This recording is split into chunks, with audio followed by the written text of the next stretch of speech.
2002 Ford Focus SE 2.0 liter 16 valve Zetec engine, dual overhead cam, alternator replacement. I'm going to disconnect the battery negative first, 10 millimeter bolt here, sorry, 10 millimeter nut here, and we'll lift this off. Then we're going to want to possibly remove this 10 millimeter bolt down there. Then remove the power steering pump here and the evaporative emissions deal here. Maybe I have to take the vacuum lines off. 8 millimeter bolts, 8 and 10 millimeter bolts are going to hold this on. Let's get those off. Try to take this off and lay it to the side. This is just kind of a friction fit in the slots. You can see right there the slots, how they fit in. Just lift it up and it should pull out.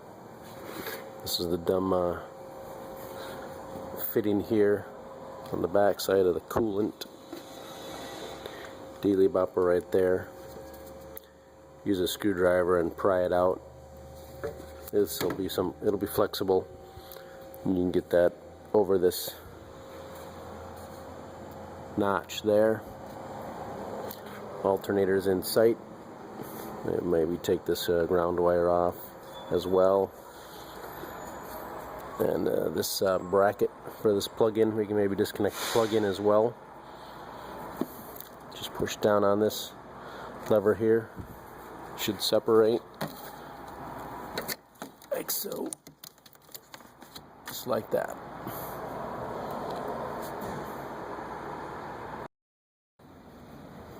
Should be able to pinch these together like this, and then it should come off. And this green piece just slides through. Just pinch these two pieces in here, inward. Ooh. And you can slide it out the top. Alright, I got my 15 millimeter wrench on the tensioner down there. I'm going to actually pull on the belt right here a little bit. Pull up. And I can just grab the wrench and hold it there, or even go to the right a little bit more, and then take the belt off that pulley straight below us. Wherever you can get it off, take it off.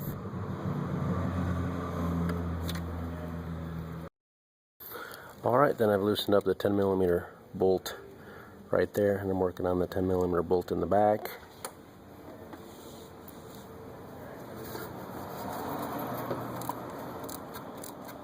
Just going to loosen them up, and then we can rotate the alternator a bit and get to the electrical connector in the back, and then the battery connector there as well. Could possibly get to them both right now, but I'm just going to choose to maybe rotate them a little bit and make it a little easier on myself.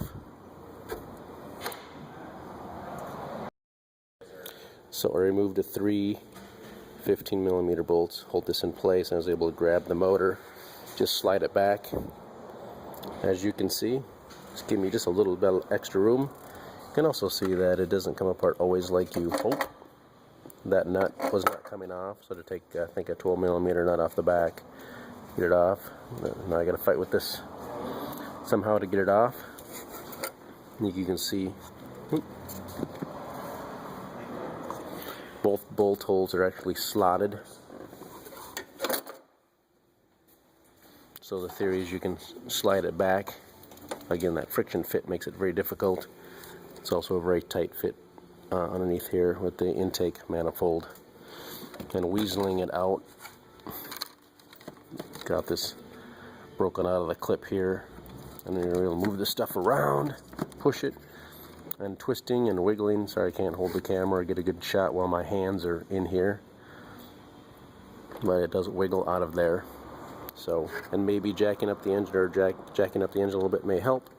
I've heard of other people dropping it down through the bottom.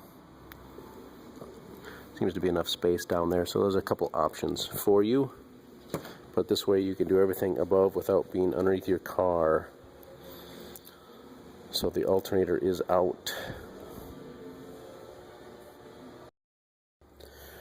So if you have a jack that you can raise and lower the engine, or if you way to raise and lower the engine, I'd recommend taking this mount out all the way and pull the engine even further forward. It makes it getting out of here a little easier. It's still tight, but the more you can move the engine forward, because you got to fight with those lines still, the more you can pull it forward, the easier it is to get out. Okay, now this is the new alternator. It does have a couple friction fittings right here, and you'll be fighting that to try and get your old alternator out of its position. So you can't see them, but they're on the back side, but the friction fits. So you'll probably need to use a pry bar or something to try and pry it out a bit.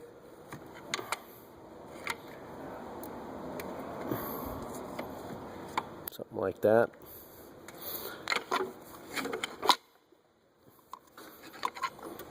So you'll need to do some prying to work this out. And if you can try and rock it back and forth a little bit, and we'll get it loose. Okay, so what worked for me, putting both bolts in did not work. So putting the back bolt in, I think it was really necessary, because like I said, you can't necessarily get it in to the alternator once the alternator is mounted. So I recommend putting the back bolt in, leaving the front bolt out, sliding the back bolt into its mounting spot, and then dropping the alternator into the groove and putting the bolt in the front. That worked really well for me. And so now it's in, and I tightened up the bolts. And it's tight, it's installed.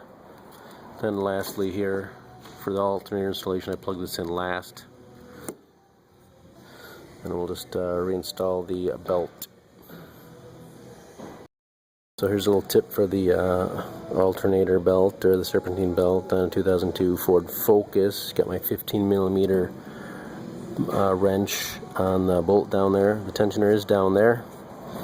Got all the water pump and the power steer, the water overflow tank reservoir, and the power steering pump reservoir. Everything's out of the way. You can actually add another wrench on there to give yourself some more leverage, and then you just pull. You can see that all right on the camera.